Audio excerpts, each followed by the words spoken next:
I don't think there's a lot different. I mean, if you're an actor, you should be able to do both. There's not a lot different in doing comedy unless you do a certain kind of comedy. If you play the situation and you use yourself, it shouldn't be a whole lot different. And also, it's not anything really new for me. Bienvenidos a Radio Uruguay, bienvenidos a La Máquina de Pensar. ¿Cómo están? Espero que estén bien, espero que hayan salido con paraguas y con abrigo, porque aquí en la Ciudad Vieja hace mucho frío y estuvo lloviendo hasta hace no tanto. Amigos, estábamos escuchando una voz, una entrevista que le hicieron en 1986 a Robert Redford, quien nos va a acompañar durante toda esta semana. Robert Redford, vamos a dedicarle la semana a este actor, director, productor y gestor cultural, de alguna forma dinamizador de la industria cinematográfica. Hablaremos de Robert Redford in extenso, pero antes de arrancar yo quería decir que, bueno, probablemente ustedes ya lo saben, hubo una mala noticia hoy.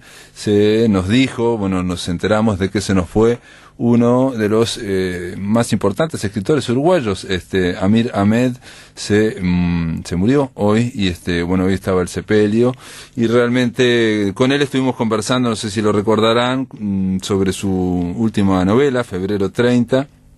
Y bueno, hablamos de él y nada, simplemente un saludo a todos aquellos amigos, a aquellos lectores que lo seguían, no solamente como narrador, no solamente como docente en la ORT y en otros centros universitarios, sino también como ensayista. Era alguien que de alguna forma vinculaba el ensayo, el escribir pensando, y de última incluso hizo un par de libros muy pequeños, donde trataba de vincular el ensayo y la ficción. Recuerdo que estuvimos hablando aquí de uno de ellos, Encantado, en torno a los vampiros, y obviamente también tuvo un gran peso, una gran gestión, Amir Ahmed, no solamente como pensador, sino como propulsor de ideas en Interruptor, H-Interruptor.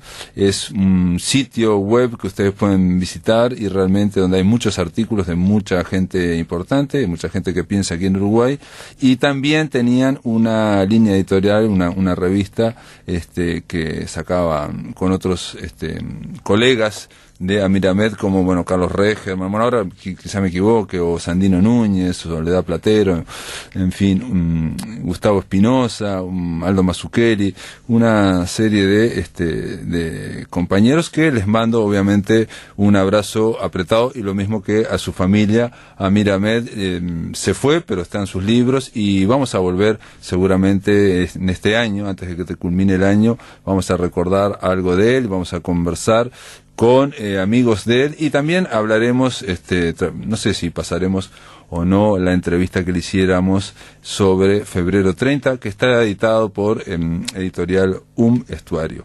Amigos, ahora sí vamos a arrancar La Máquina de Pensar. Vamos a hablar de este hombre, Robert Redford, nacido en 1936. O sea que tiene 81 años. Hace muy poquito, en septiembre, le acaban de dar un León de Oro a la trayectoria junto a Jane Fonda por una película que acaban de hacer este año, que está en Netflix y que la recomendamos, porque realmente, si bien él no es el director, es actor, pero es el productor también. Es algo que ocurre con las películas de Redford, muchas veces está él detrás de ese proyecto. Robert Redford, insisto, nació en Santa Mónica, en California, en el año 36, y bueno, y ganó increíblemente el Oscar, pero no lo ganó como actor, que es básicamente como lo conocemos todos, sino que lo ganó como director. También ganó el Globo de Oro. Pero para arrancar a hablar de Robert Redford esta semana, que nos detendremos en su obra, que es muy extensa, en un hombre que ha producido y que ha creado mucho. Vamos a darle la bienvenida aquí en La Máquina de Pensar al crítico de cine Jorge Jelinek. Jorge, ¿estás ahí? ¿Qué tal, Pablo? ¿Cómo estás? Bien, bien, ¿cómo andás? ¿Andás bien? Muy bien, y bueno, un gusto de invitarme, que me hayas invitado a participar en este espacio y bueno, hablar o recordar un poco esta figura que bueno, nos ha acompañado a lo largo de muchas décadas, ¿no? De ver cine, desde la década de los 60, prácticamente, cuando éramos niños. Ya estaba Robert Redford en la pantalla, ¿no?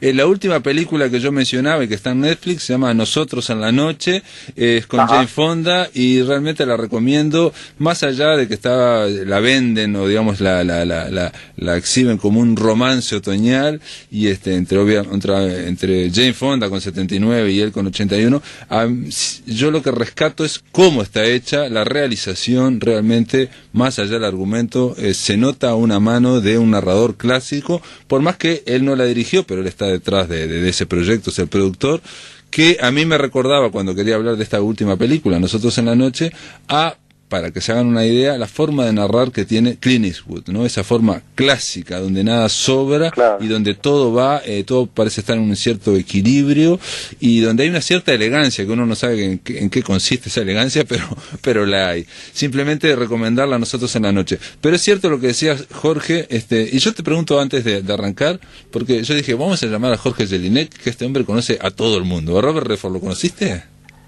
No personalmente, aunque conocí gente que trabajó con él en el Sundance Institute, conocí a varios del Sundance Institute, e inclusive en algún momento, en algunos de los festivales que me ha tocado participar dentro de la organización, se hizo, contacto, intentos como para poder invitar a Robert Redford a que viniera a Uruguay, ¿no? No se pudo concretar porque, esta gente tiene agendas muy complejas, y él además no es muy de viajar a festivales, pero bueno, sí, hubo contacto, y sobre todo a través de la gente del Sundance Institute, que han tenido presencia, inclusive algún uruguayo que ha trabajado allí en esa institución, indirectamente hubo contactos con Redford. Mencionabas su labor reciente en una película en Netflix, ¿no? Sí, pero sí. Nos retrotrae a una película que hizo hace 50 años, que llamó Descalzos en el Parque, con Jane Fonda. Claro.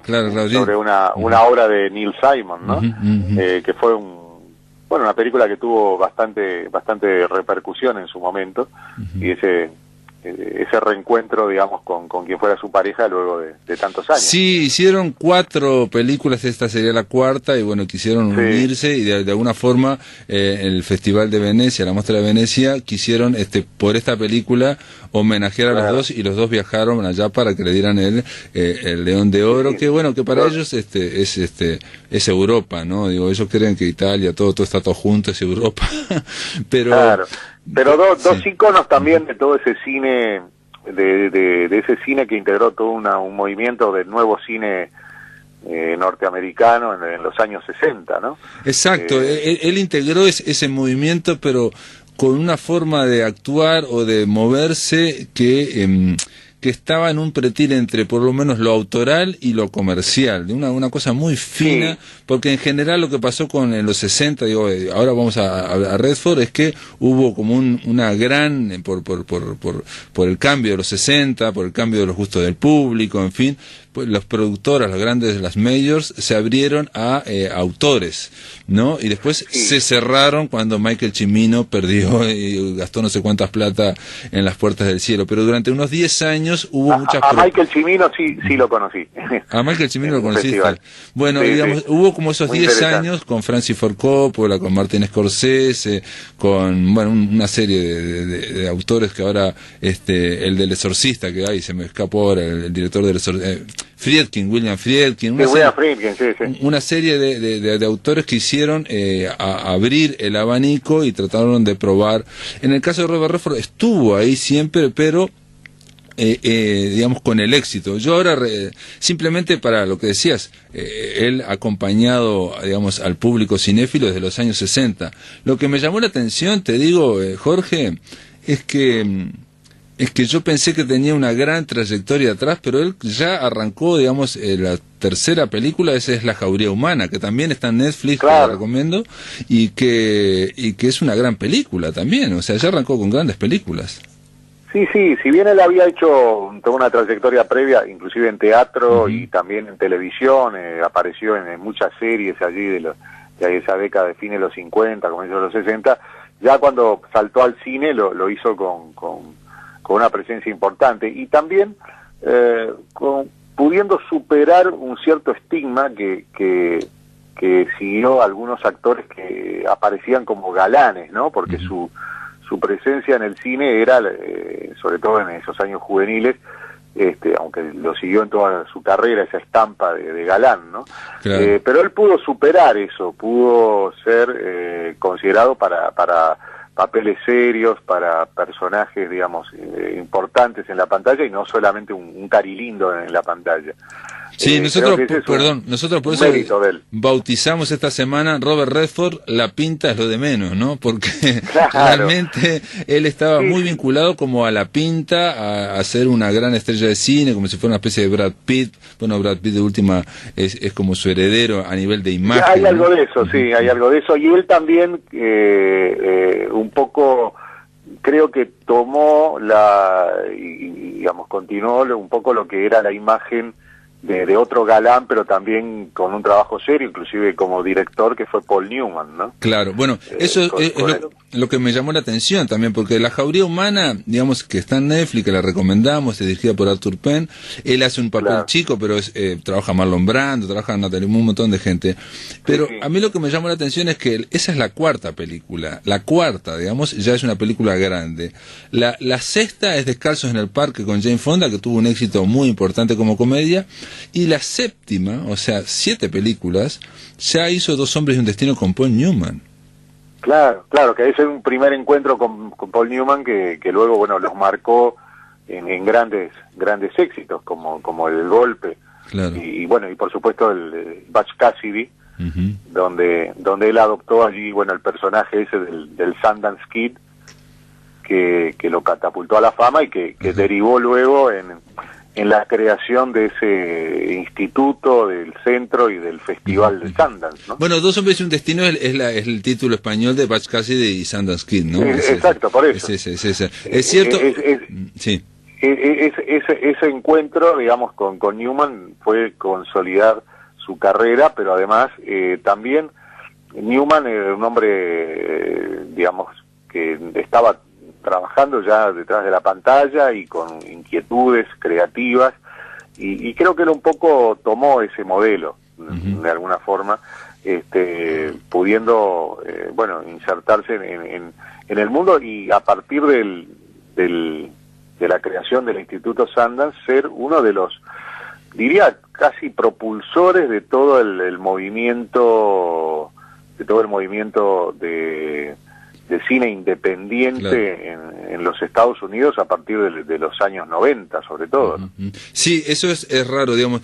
Ahora estamos acostumbrados, la gente, todos estamos acostumbrados a que los actores impulsan proyectos, incluso se meten en el guión, o se meten en la codirección, o son productores y actores. Es muy frecuente, digo, el pobre Kevin Spacey, ahora que está malogrado por muchas cosas, pero digamos, él es productor también, digo, estamos o Angelina Jolie, por poner ejemplos, pero en aquel entonces, en los 60, no era tan frecuente, y lo que hizo esta estrella de Hollywood fue, en un momento, irse de Hollywood y crear en medio ahí de las montañas de Utah un festival, el Festival de Cine Independiente de Sundance, y después un instituto que generó un polo que al principio era, bueno, de películas autorales de bajo presupuesto, y terminó en algún momento siendo la gran reserva del propio Hollywood, ¿no? O sea, iban a buscar ahí a los cazatalentos, ¿no? Sin duda, sin duda. Pero fue un gran motor para, bueno, el inicio de muchas carreras de gente que luego saltó a Hollywood, ¿no? Y que empezaron ahí presentando sus primeras películas. De hecho, ahora que se armó todo este escándalo con Harvey Weinstein, bueno, el Sundance fue para la empresa Miramax precisamente un punto de proyección, donde muchas veces allí conseguían las películas que luego iban a presentar para los Oscars, ¿no? Entonces todo ese vínculo muy especial de él con todo ese movimiento de renovación del cine que él había ya integrado como actor y incipiente en los años 60, también con una corriente renovadora dentro de Hollywood. Pero hay que recordar además que él debuta como director con Gente como uno, que fue en el año 80 y que fue una película que le permitió ganar el Oscar, no como actor, porque nunca ganó el Oscar como actor, pero sí como director. Sí. O sea, el año 80 es como un quiebre, digamos, en su carrera, porque comienza a ser director, bueno, arranca después con el Festival de Sundance, ahí por esos años, y ya que decís esto, nunca le dieron el Oscar como actor, si bien fue nominado. Durante mucho tiempo pesó, me parece, en la crítica, te lo pregunto, la idea de que Redford era más bien un carilindo, porque era muy guapo, es un tipo muy guapo. Eso te refería, ¿no? Y que no era tan buen actor como Newman, por ejemplo. Paul Newman, digamos, que es un súper carilindo, era un tipo muy hermoso por donde lo miraras, pero sin embargo tenía digamos, la categoría de actor, la tenía ganada de gran actor. En cambio, Redford siempre me da la sensación algo como Clint Eastwood también, ¿no? Hay los actores carilindos, los actores galanes, tienen un poco ese estigma. Fíjate que a Leonardo DiCaprio, nuevas generaciones, también le costó muchos años que lo reconocieran y le dieran un Oscar, ¿no? Es decir, generalmente si uno observa los Oscar actores protagónicos, sobre todo, bueno, en la lista vamos a ver que hay actores sí importantes, pero no son generalmente los más carilindos, los más galanes, entre comillas, sino actores con una personalidad más fuerte, con más carácter, con otro tipo de presencia en la pantalla, como puede ser un Robert De Niro o un Dustin Hoffman, ¿no? Claro, o Al Pacino también. Sí, o un Al Pacino, digamos. En ese sentido creo que Redford, que además es un hombre que ha trabajado mucho en temas sociales, inclusive políticos también, en algún momento se especuló en alguna época de su carrera que él hasta podía hacer carrera política y podía llegar como llegó Ronald Reagan a ser presidente de los Estados Unidos, ¿no? Se planteó de que podía ser senador. Tenés razón, si claro, yo me había olvidado todo eso. Es decir, lo tentaron, él fue bastante inteligente y no se metió en ese tema, pero sí ha apoyado, bueno, evidentemente el Partido Demócrata y una cantidad de causas sociales, inclusive con los pueblos originarios indígenas de Estados Unidos, en fin. Es un hombre que siempre ha marcado una corriente de pensamiento dentro de lo que es el mundo de Hollywood, y que inclusive en muchas de sus películas como actor lo ha reflejado, ¿no? Sí, recordemos títulos como Todos los hombres del presidente, o 3 días del cóndor, o Brubaker, aquella que era... O Brubaker, claro, que fueron títulos que en aquellos años... hoy sería muy difícil hacer esas películas, ¿no? Pero en aquellos años había toda una corriente dentro de Hollywood, pero con un perfil de cierta independencia de hacer un cine cuestionador, testimonial, con temas políticos, temas sociales, y él ha estado en varios de esos films como protagonista, ¿no? Y sin duda también apoyándolo. O sea que también en su carrera no ha sido una filmografía de películas simplemente comerciales o exitosas, sino que ha habido también una cierta preocupación de él de vincularse a proyectos que apuntaban de alguna forma por una renovación, por lo menos de lo temático, ¿no? Y siempre, por lo menos, no siempre, pero en general, con un cariz político y crítico. Jorge Jelinek, ¿me esperás un momento? Vamos a hacer una pausa, si te parece, y después continuamos después de la pausa, ¿eh? En el aire de Radio Uruguay, La Máquina de Pensar.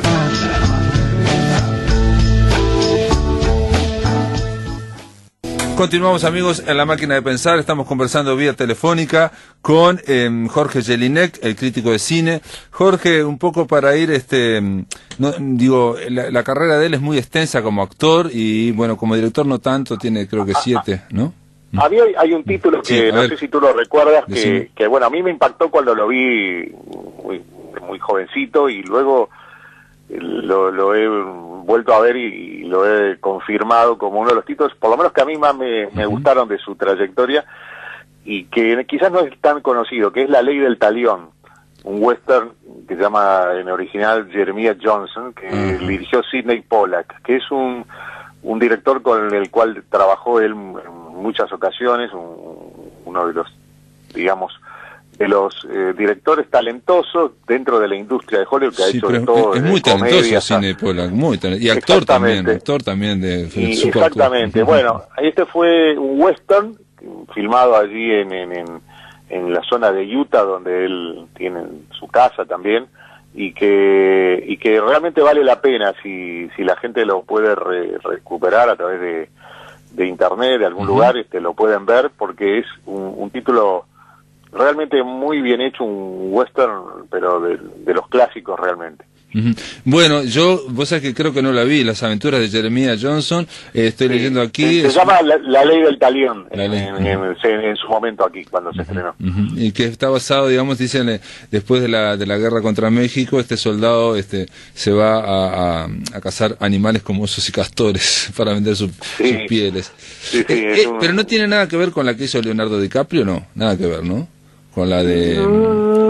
porque es también, la temática puede haber algún elemento por el lugar muy agreste, muy salvaje, ¿no? Pero es de otro estilo totalmente. Ahora, tengo entendido, por algún lado leí alguna vez que Redford la tenía dentro de sus propias películas preferidas, ¿no? Bueno, es una buena recomendación, porque yo no la vi, y bueno, ya mismo voy a poner en campaña, porque sé que he oído hablar mucho de en España se llamó Las aventuras de Jeremiah Johnson, vos decís que se llamaba aquí, aquí se estrenó en su momento como La Ley del Talión. Perfecto. Bueno, la recuerdo.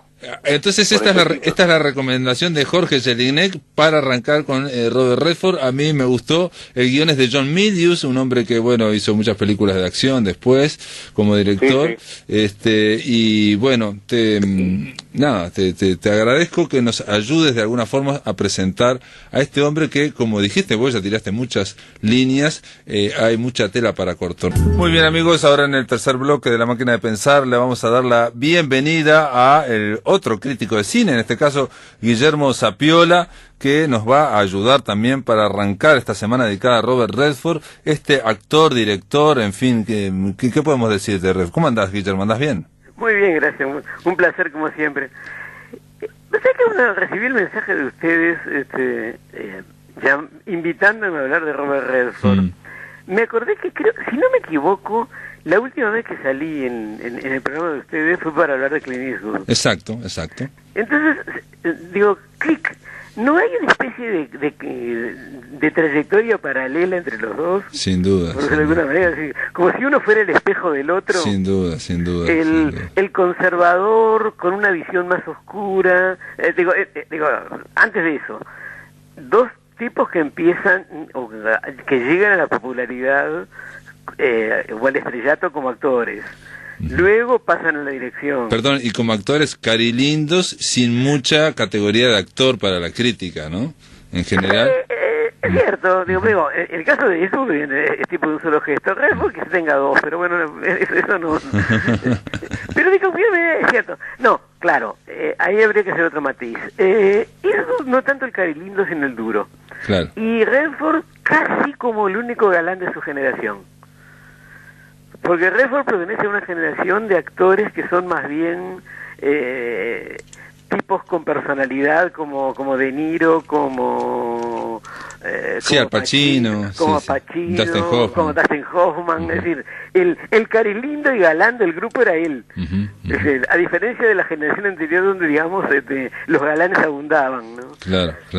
Y al mismo tiempo, olvidémonos de Eastwood por un rato. Perdón, pero yo comencé el programa hablando de la última película de Redford, que es Nosotros en la Noche, que está en Netflix, y diciendo que tiene la narración clásica y elegante de Clint Eastwood. Parece como si fuera dirigida por Clint Eastwood. Yo iba, justamente a eso iba un poco lo siguiente también. Digo, cuando jugaba los dos, digo, a paralelismo de oposiciones, el liberal y el conservador. Exacto.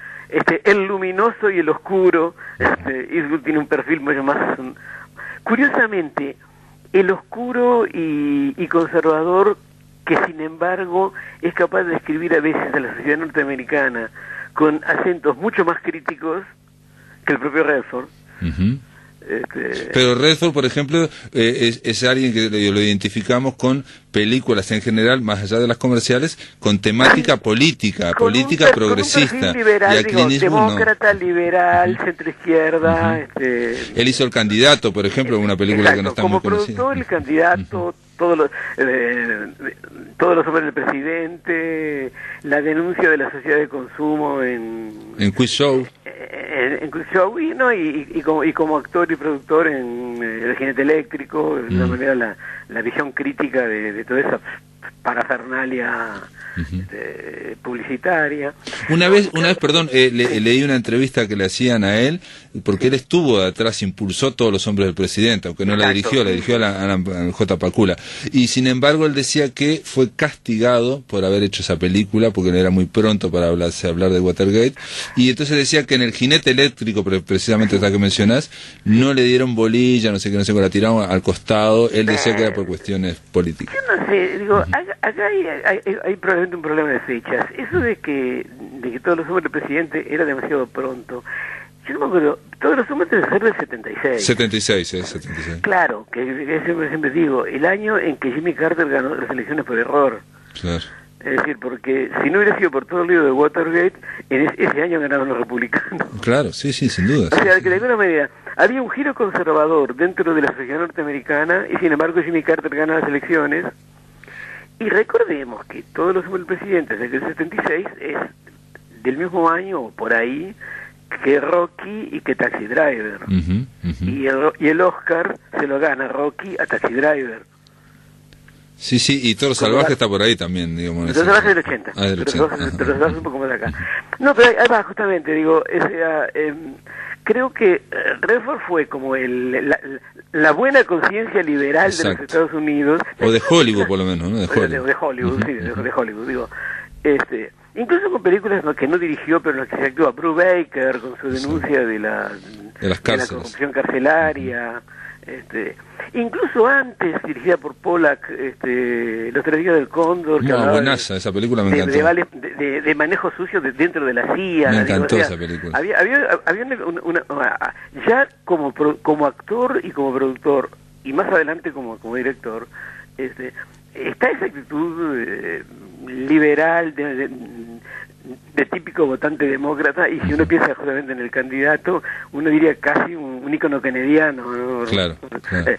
Rubio, pintón, galán, ese tipo de... Yo creo que Redford explotó un poco.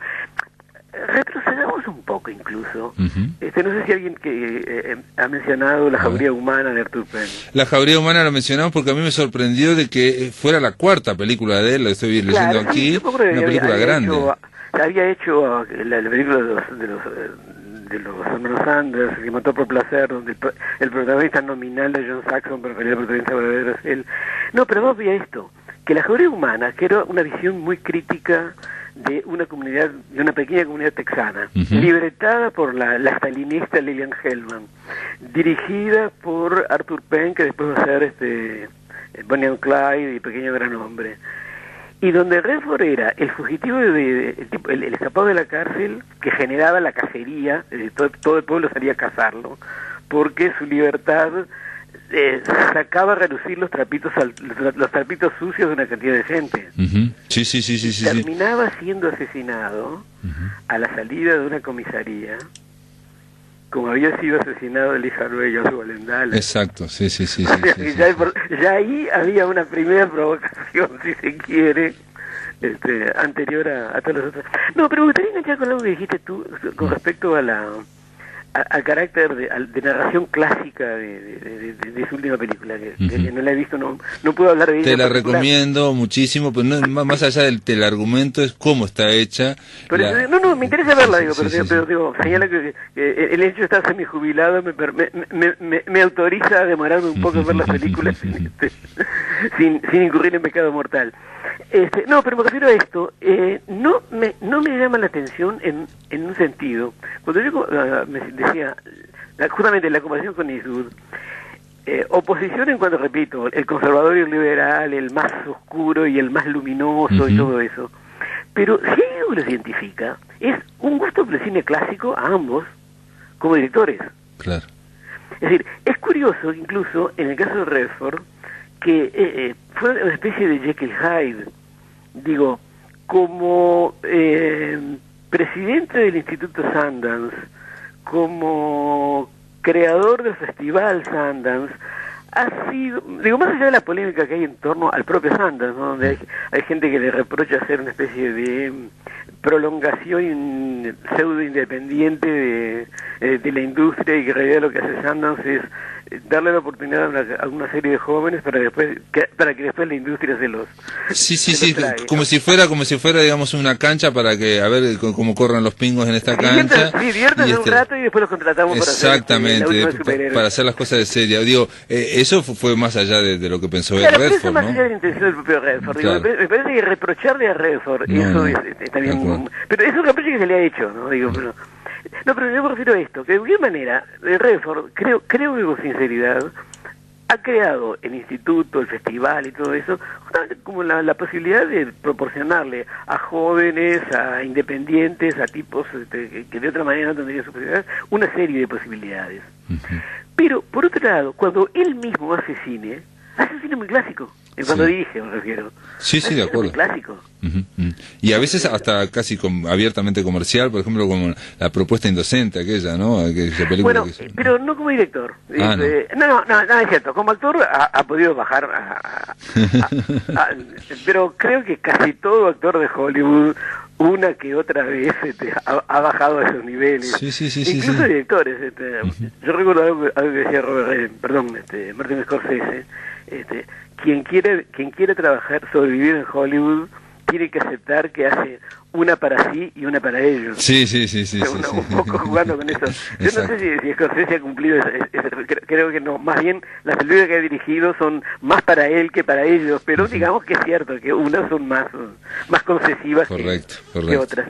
En el caso de Redford, yo diría que lo que ha producido y dirigido en general tiene ese perfil más inquieto, de atención social, de cierta preocupación política, de denuncia liberal, que a veces le haya salido mejor, una vez es mejor que otra, es otra historia, ¿no? Porque aparte es como decís vos, esa orientación liberal, digamos que a veces te coarta lo políticamente correcto, tiene unos límites estando en Estados Unidos. Por ejemplo, cuando hizo Leones por Corderos, hubo gente, yo me acuerdo amigos, que se enojaron porque se está justificando de alguna forma indirectamente la invasión a Irak, a Afganistán. No era tan así, pero es cierto que la película tenía ciertas cortedades, ¿no? O sea, yo no creo que fuera la justificación. Más bien la actitud era, y ahí sí, el costado liberal en serio, el respeto por la opinión ajena. Claro. En Leones por Corderos, más allá de que el personaje de Tom Cruise fuera un republicano y ostensiblemente el villano, y en cambio la periodista de Meryl Streep era una periodista inquisitiva y seguramente demócrata. Sí, cándida, cándida no, pero digo impecable. Claro, pero por otro lado sí, también había un reconocimiento de las razones por las cuales alguien decidía, uno de los muchachos decidía ir a pelear. O sea, como que hay un intento de entender todas las posturas, aunque pudiera haber una visión más crítica de unas que de otras. Lo que pasa es que esto que estamos hablando y esto que yo te marco, digamos que es muy discutible, es precisamente por estar como ciertamente embanderado con una visión más progresista, liberal. A Clint Eastwood nadie le marca si es muy derecha o poco derecha, o no sé, vemos las películas y punto, y nada más. Es como a John Ford, digamos, nadie le marcaba, digamos, ¿me explico? Sí, es cierto, a John Ford en los 60 se le insultó en todos los idiomas posibles diciendo que era el fascista que no era. Pero es cierto que lo de Eastwood, claro, el problema que está con Eastwood es Eastwood no ha hecho demasiada política en el cine. Exacto. Es decir, uno podría decir, si se quiere, que alguna de sus digamos que Harry el Sucio vagamente es una película fascista, porque justifica la justicia por mano propia o el policía que tira primero y todo eso. Pero recordemos que el propio Eastwood pone un freno, es decir, la segunda película de Harry es contra un escuadrón de la muerte. Exacto, contra O sea, fascistas. digamos, ¿verdad? Sí, puedo sí. llegar hasta, digamos, Eastwood puede llegar hasta cierta, digamos, a empujar los límites de la ley, pero hasta cierto punto. Exacto, sí, sí, sí. De ahí, sí, sí. de ahí para allá no. Y por otro lado puede ser también muy crítico de corruptelas, el costado oscuro de la sociedad norteamericana, ¿no? Desde otro ángulo, quizás no político. Y las mejores películas de Eastwood tienen poco o nada que ver con lo estrictamente político. Tal De vez. acuerdo, sí. Bueno, y las mejores de Redford, digamos, como actor, por ejemplo, Memorias de África, es una bella película y no tiene nada que ver. Ojo, Redford ha hecho una carrera muy inteligente en cuanto a, digamos, a ser un tipo polifacético y saber en qué medio se está moviendo y utilizar inteligentemente los recursos del medio en que se mueve. Porque ahí va, por un lado, el perfil de un galán, ahora no, galán no, porque obviamente porque tiene 80 años, digo, pero durante bastante tiempo jugó el muchacho bueno, el galán rubio y kennediano, pero justamente desde películas comerciales como la de África hasta, no sé, una comedia muy divertida como Descalzos en el Parque, donde incidentalmente ya estaba Jane Fonda, que ha sido su cómplice desde entonces hasta ahora, Claro. A lo largo del tiempo, o repito, un western como Jeremiah Johnson, en fin, películas que también tenía su costado revisionista, aunque ves, clic, no me había dado cuenta, otra coincidencia, caramba, qué coincidencia, como diría Lelutier, el guionista de Jeremiah Johnson es John Milius. John Milius, sí. Habitual cómplice de Clint Eastwood y guionista de la segunda de Harry el Sucio. Ah, y creo que junto con Michael Cimino. Sí, aparte dirigió. Y de Apocalypse Now. Sí. John Milius. Lo que es una cosa rara. De todas formas, ellos hacen películas, por ejemplo, para digo, Gente como Uno o Quiz Shows, son películas sólidas, ¿no? No, es que Eastwood es, perdón, Eastwood, se nos acordó el pobre Clint. Redford es, como director, es un narrador competente. Ahí va, quizás un poquitito demasiado clásico, digamos. No le pidas grandes audacias de búsqueda expresiva, por decirlo de alguna manera. Narrar, como tú decías, de forma ordenada, clásica, prolija, con buenos actores, libretos relativamente esmerados, conflictos dramáticos de cierto peso, un arco dramático para sus personajes, y son películas que funcionan más que decentemente. Una es mejor que otra, bueno, en fin, no sé, tendría que ver de vuelta la leyenda de Bagger Vance, que creo que no era tan buena, pero... ¿La leyenda cuál? No, la de... sí, no, Bagger la Vance, de Bagger Vance, no recuerdo cómo se llama en castellano, la del... El espíritu del beisbolista. Sí, del beisbolista. ¿no? Sí, no la vi. Sí, esa era más o menos. No la vi. Pero en general, digamos... Pero hace poco vi, bueno, yo preparándome un poco, vi una película que no había visto, me gustó, Causas y Consecuencias. Está bien, y exacto. me gustó. Y eso es Redford, y ese es Redford típico. Y Susan Sarandon trabaja 5 minutos, Chris Cooper trabaja 5 minutos. No, pero ahí tenés, si querés, una película de Redford típico. El espíritu contestatario de los 60 que sobrevive en el tiempo, la visión liberal frente a una América conservadora. Exacto, sí. Eso está presente en Redford casi sistemáticamente. Y todavía ahí en esa película que me extrañó, del 2012, o sea que ya tenía el hombre casi, bueno, tenía 76 años y todavía hace de guapo, digamos, tiene una hija de 12 años, en fin, ¿no? Recién en esta, la de 80. Es cierto, aunque creo que de ver bien de la película, uno lo ve un poquito más viejo de lo que el personaje le pide. Claro. Entonces habría que pensarlo un poco. No, pero está bien, digo. Pero todavía hacía no arruina la película, no arruina la película. película. Todavía hacía, digamos, de Sí. protagonista lindo, digamos, Sí, o sí. recién en esta que cuando la veas en Nosotros Sí. en la noche, él Ah, se esto ya es ser asume, viejo. con 81 se asume y se pone de viejo. Ya aceptó ser Sí, viejo. o digamos, sea, sí. se pone los pantalones para arriba, digamos, se hace un hombre, exagera la vejez también, Sí, que es entiendo. cuando el actor decide, bueno, asumir y exagerar su vejez, ¿no? No, eso lo entiendo. Sí, no, eso yo no la vi. Cuando la vea, lo discutimos. Está bien, está bien, está bien. Ah, está bien. Y bueno, ¿y qué otra película recomienda? Bueno, acá me saludan te mandan un saludo desde Chile, dice, te manda Francisco Lucich te manda un saludo. Caramba, tenemos alguien que nos escucha desde Chile. Viva Cartago, me Un dice.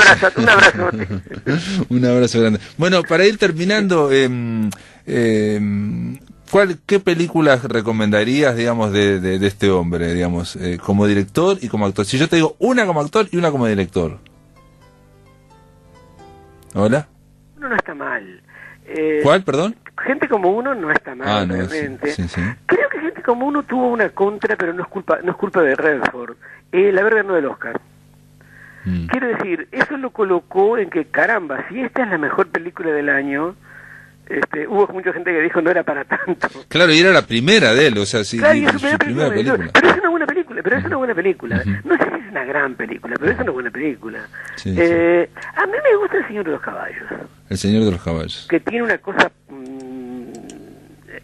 medio poética, ecológica y no sé qué más. Sí. El dilema no estaba mal. Y Christine Scott Thomas es una gran actriz, ¿no? Bárbara es. Tendría que rever El Secreto de Milagro, creo que me parece que era más el realismo poético a la América Latina, media de segunda. No sé, me duraría ese tiempo y no la he vuelto a ver. No me gusta, sí. A lo mejor estoy siendo injusto, pero no, creo a mí que no me gustó, a mí sí, creo que el recuerdo que tengo tengo no es muy...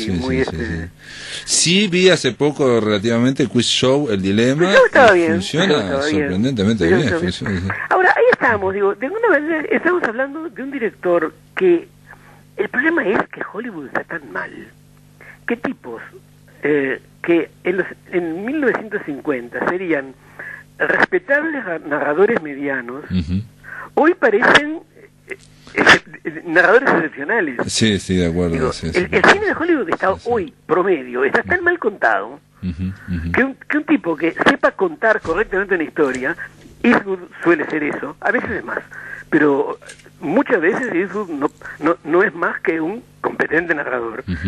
Spielberg es un competente narrador.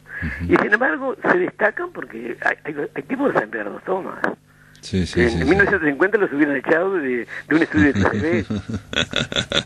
Sí, Jack Lee Thompson ahora sería un gran director, digamos, destacaría mucho. Si Jack Lee Thompson no se hubiera caído dentro de una botella de whisky, hubiera seguido una buena carrera. Porque en la época de los Cañones Navarone era un buen narrador. Después terminó dirigiendo a Charles Bronson. Sí, pero cuando dirigió aquella también de Robert Mitchum y fue impresionante, la de Terror Límite, ¿no? Como es y Gregory Peck, gran película esa. Que es mejor que la de Scorsese. Es mejor, es muy buena. No es cierto, pero Thompson en esa época era bueno, claro, después se cayó entre una botella de whisky y terminó dirigiendo a Charles Bronson o a nadie. El Vengador Anónimo 4, 5, cosas por el estilo.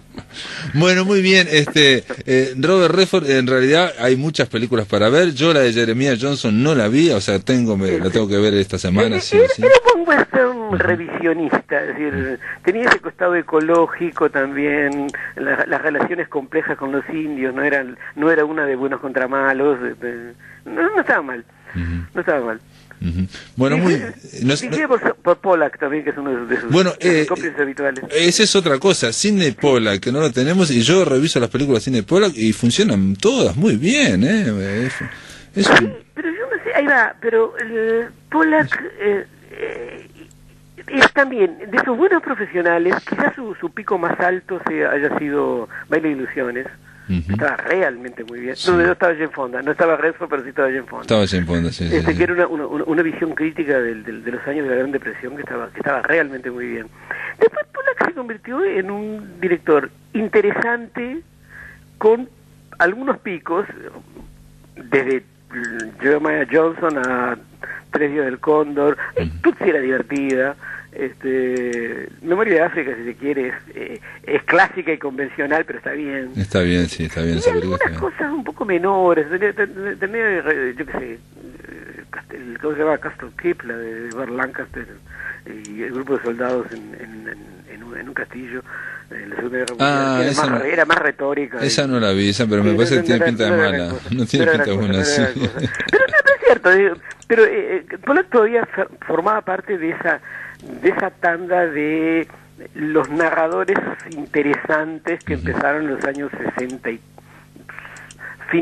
comienzos de los 60 probablemente. Es decir, la primera de todas debía ser aquella con Sidney Poitier y Anne Bancroft, donde Anne Bancroft trataba de suicidarse y llamaba a un... No la vi. No era la vi. pero no estaba mal. Ella trataba de suicidarse, ya se vio todas las pastillas y llamaba a una de esas número de teléfono de pedido de ayuda, y Sidney Poitier era el que atendía, y tenía que mantener la llamada, y tratar de ubicarla para mantenerla, para rescatarla viva.